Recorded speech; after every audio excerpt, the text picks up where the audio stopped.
We have a rather cool little episode of the Jimquisition today where I detail what went on when I went to visit Seattle last week. I should point out that everything I talk about today is work in progress stuff. I've been shown visual representations of everything I talk about, but it's all in the mock-up phase so far. So without further ado, let's waste no more time and talk about how important let's talk about the future of Steam when I went to see Valve in Seattle.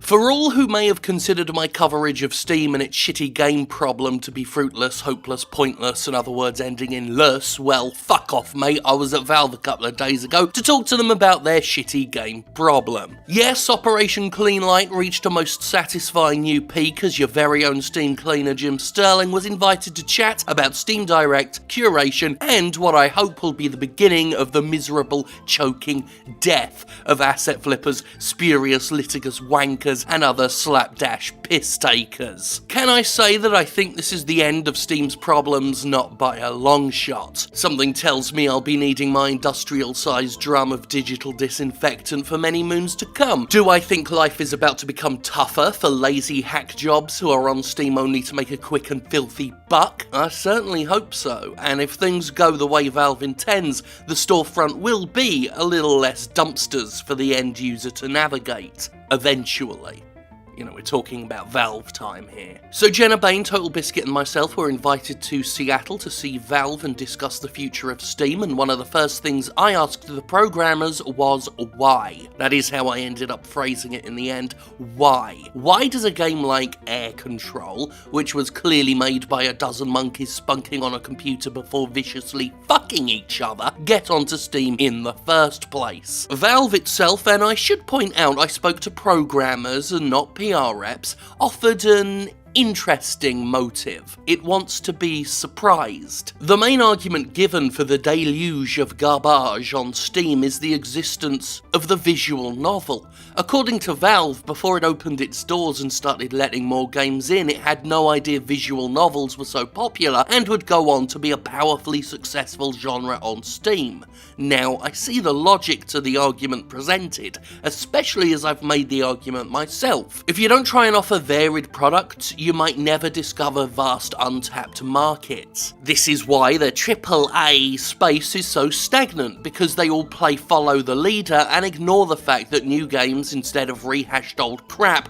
might actually bring in new audiences rather than the same intensely focus-tested teenagers. However, it's quite clear there's such a thing as too far, and I think we've all determined by now that while visual novels may have been a delightful surprise, the rise of the asset flipper was an unforeseen consequence of Steam's open doors that provided much less joy. It is with great vindication that I get to say Valve totally agrees with me that these slapdash fuckwits, my words not theirs, need hosing away like the piss-soaked squirming vermin they truly are, my words not theirs. In Valve's parlance, asset flips and similar slapdash hack jobs are referred to as fake games, and it was confirmed in the meeting that they do indeed make their money via Steam's trading card system. Long suspected but never quite given the public blasting it deserved, Steam's unlockable trading cards are indeed the way companies like Digital Homicide made their money before they tanked their business, and there are plenty of bottom feeders continuing to exploit the system by cobbling together a quick bunch of assets, selling the game for a few cents or even just giving away codes in droves, and then letting the card economy generate some sweet kickback.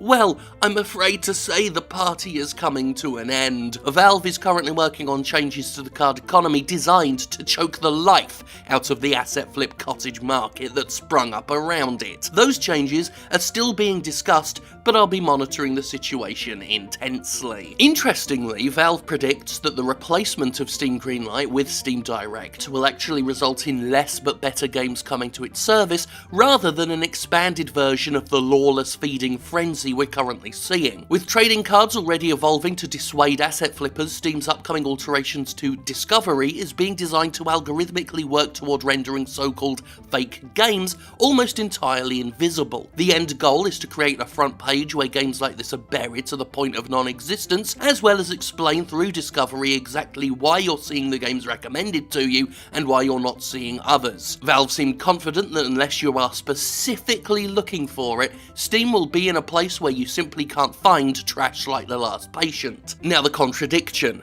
If Valve wants to let every game have a chance, and be surprised by breakout hits, won't that be undermined by a system in which certain games will be specifically buried and never have a chance at getting noticed by the general public? That's just the same as not selling it. This is the problem with pretty much everything at Steam, and something I was able to note time and again as we discuss things. Every solution is itself a problem. Valve's solution to the garbage saturating Steam is to bury it so it's not saturating things anymore. The new problem is risking letting potentially good games get buried by discovery algorithms as well. Valve has therefore come up with a new initiative, Steam Explorers. What I think could most accurately be described as a cross between Greenlight and Curators, a system that anybody can sign up for. Steam Explorers will collect the games that are selling like trash and queue them up as unique and separate suggestions for anybody enrolled. Those interested in playing weird crap in the hopes of finding gems can use Steam Explorers and flag anything they play that actually turned out to be good. As games get flagged by explorers, they get a shot at being seen by more general users. In theory, and we all know how a corporation's theory and practical application can differ, but in theory, Steam would be a place where yes, anybody can get a game on the service,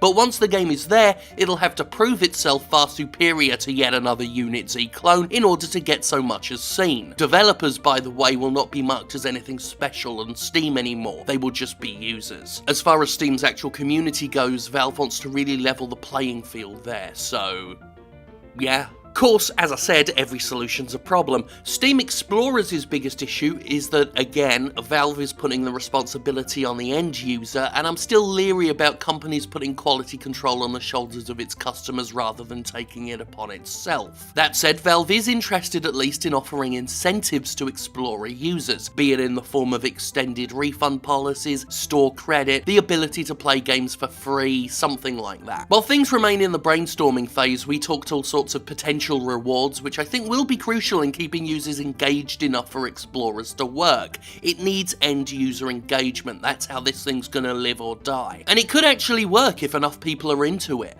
I think given the efforts of user groups like Guardians of Greenlight, there are enough of us invested in improving Steam's experience and the lot in life of genuinely good unsung games that Explorers actually has a better than shitty chance of working. And at this point, I'll take better than shitty, because it's better than nothing. The old Steam Curator stuff isn't going away. Now, that was more the wheelhouse of Total Biscuit, and I'm sure his particular coverage of this meeting will focus a lot more on that aspect. It actually went up last night, I just saw it just before I started recording this. Anyway, for a brief bit of notage on my end, Curation will be overhauled. For my part, I was interested in maintaining engagement as somebody who jumped on Curators at the start but lost interest because, well, it's dull and easy to forget. This is what I said about Explorers. Maintaining engagement is going to be important here. Ways to make the thing more useful include embedded videos by the curators themselves, the ability to sort curated games into top 10s, favourite them by genre, and generally design one's own curator page to reflect themselves more personally and list games in different and varied orders instead of just by date. We also saw mocked up plans that showed a way for developers to directly give keys for their games to Steam curators themselves internally within Steam. Before then, if a critic or curator or anyone wanted a code,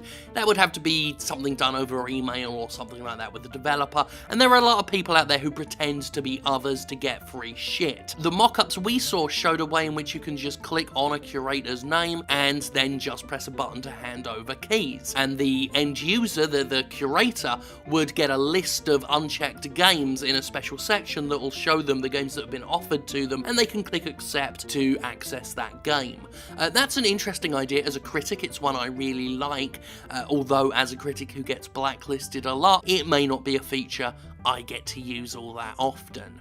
But giving critics, pundits, curators access to games within Steam itself, it's a smart idea. Additionally, curators are set to be given more feedback about how their suggestions are affecting sales, and there's even talk of material incentives, perhaps even financial ones for curators themselves. Whether that would be a split between developers and curators, or maybe something akin to press accounts for the most influential ones, it's all up in the air. We discussed a lot of different options. Personally, I'm not interested in rewards and would actively reject financial compensation, but again, I'm at least cautiously optimistic optimistic in Valve's willingness to keep users engaged and rewarded for what is essentially working to help make Steam a better service. Being more upfront with information is something we talked about, and while it may not make certain developers happy, I for one am very intrigued by the fact Valve intends to provide some deep fucking dives into the sales performance of all Steam's games and provide that data to the public. Not just sales, but time played, ways in which the game store page was found or linked to. I was looking at mock-ups of charts that gave away a lot of information in an industry that's often frustratingly cloak and dagger about this sort of intel. Oh, and while we were chatting data, I was directly informed that no, my coverage of shitty games does not in any way translate into increased sales of said shitty games. So all those people who ever blamed me for the deluge of trash on the service can go fuck a landline telephone. Until their genitals fall off,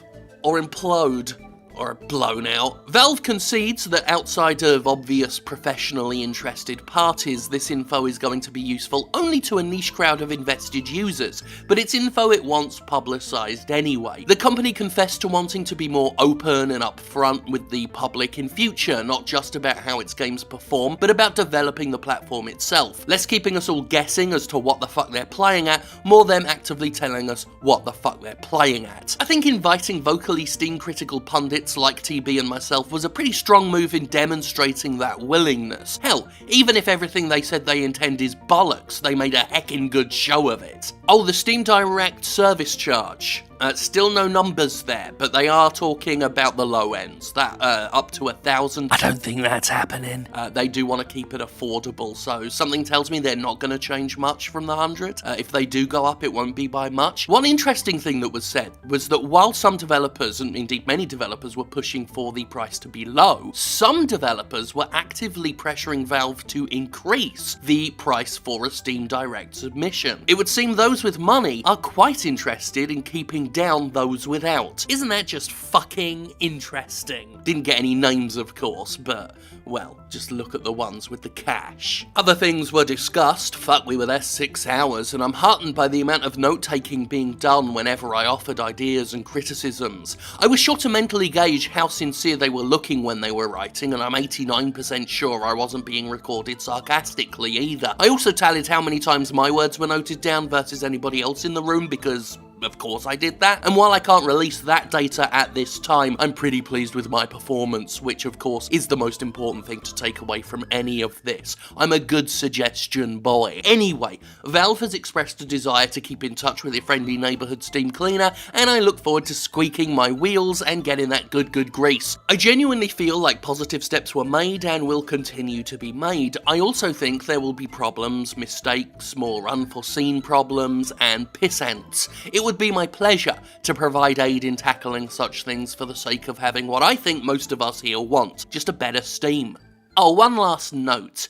I visited Valve not long after Digital Homicide's horrendous lawsuit against me was quite rightly dismissed, and after several years of false allegations, invasive behaviour and assorted attacks flung my way by self-styled game developers angry at one of the more prominent critics to ever threaten their cottage industries and avaricious rackets. You better goddamn fucking believe that I took my opportunity to finally tell Valve directly what I think should happen to those arseholes, and any would-be game developer who thinks they can act like a spoiled brat instead of a fucking adult in the business of selling products professionally. My urging was that Steam Direct, when it rolls out, includes warnings to developers up front with intent to follow through regarding repercussions for the filing of spurious copyright strikes against YouTube pundits, baseless threats or legal action, and the kind of stalking, creepy, abusive behaviour that I have collected in a special folder called Devs Behaving Badly. This would not just be to protect critics, but users. Many customers have been attacked by Greenlight developers before. There are whole user groups that have been threatened and harangued. Oh, and Valve knows every time a developer wipes their forums clean of criticism. Valve sees it, and Valve facepalms every time one of those developers does it. And it is my intent, my hope, my wish, my expressed desire that Valve comes down a lot harder on those people, because Steam at the end of the day is Valve's house, and Valve doesn't want to to be authoritarian. Valve doesn't want to start stomping its feet, but it kind of has to in some regards, you know? Some of these piss takers really do need being shown where the fucking door is. If I had my way, developers caught engaging in this behaviour would be severed from Steam immediately. Valve listened, Valve noted it has already begun to move against bad actors and will continue to do so, and it took careful note as my expressed concerns slowly devolved into me ranting angrily while clenching my fists to the point of my knuckles turning white. Shit, that did kind of actually happen. I don't know how far Valve will go there due to the company's reluctance to put its foot down too hard, and despite my saying that it could afford to not worry quite as much about that as it does. However, I am pleased they took note of my concerns, as well as their confidence that anything they do to discourage fake games will have a knock-on effect with all the other bullshit, something I suspect may be true, because there is a very direct correlation between shitty games and shitty human beings. And whatever happens, I'll reiterate here what I said in that room. A $15 million lawsuit should never have happened. Multiple copyright strikes against dozens of YouTube channels shouldn't happen. Stalking, threats, invasive behaviour, this string of not just unprofessional but recklessly unhinged little animals thinking they run the show, it should never have gotten so far and so out of hand. For years, I thought the problem was the games. The shitty games flooding Steam. James Remine taught me different. Threats to kill me through continued harassment taught me different. Accusations of trademark violation and developers who think their ass-pull Eulers beat Valve's rules taught me different. Shitty games are a symptom, shitty people are the disease, and the thought of disinfecting them for good fills me with a near perverse level of pleasure.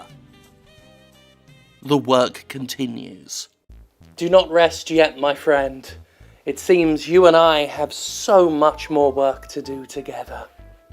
Oh, and also, because I did see some of the responses to Total Biscuit's video on this same subject, there were some questions as to why we were invited in the first place.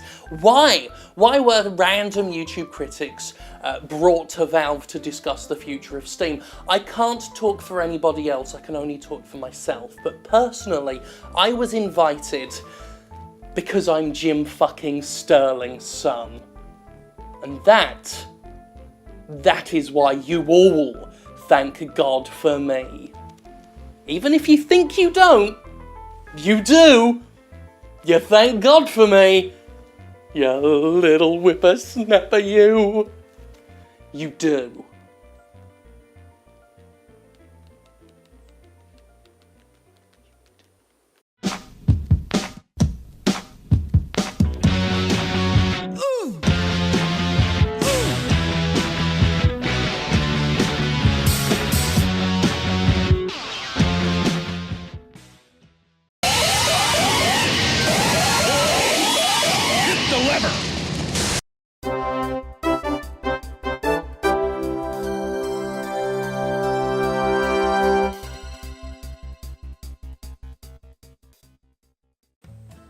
Well, it's been a while since we had a good proper one of these. It's time for Fuck Konami News. That's all the news that's fit to make you say, fuck Konami. And we have some rather amusing news concerning PES 17 and the footballer, the legendary footballer, Diego Maradona, and I didn't just look down to check my notes, Diego Maradona, who is suing Konami for using his likeness in the game. His lawyer is kickstarting proceedings there. I mean kickstarting in the traditional sense. I mean, Maradona isn't running a Kickstarter for a legal fund. He's a renowned soccer player, so that's fine. No. They are starting the proceedings. Konami has fired back and said that the image has been used appropriately. Konami says it's done nothing wrong. Diego Maradona, you know, I hope the lawsuit is above board and that they are using you inappropriately just because spurious lawsuits are shit. I hope you're not suing them spuriously. But whatever happens, you know, I just hope that Konami is in the wrong and that Konami does get fucked over, because fuck Konami, because it fucks everybody else over, is what I'm trying to say. Basically, the message of this story is fuck Konami, which this whole thing was another excuse to say. Again! Not very original, I know this.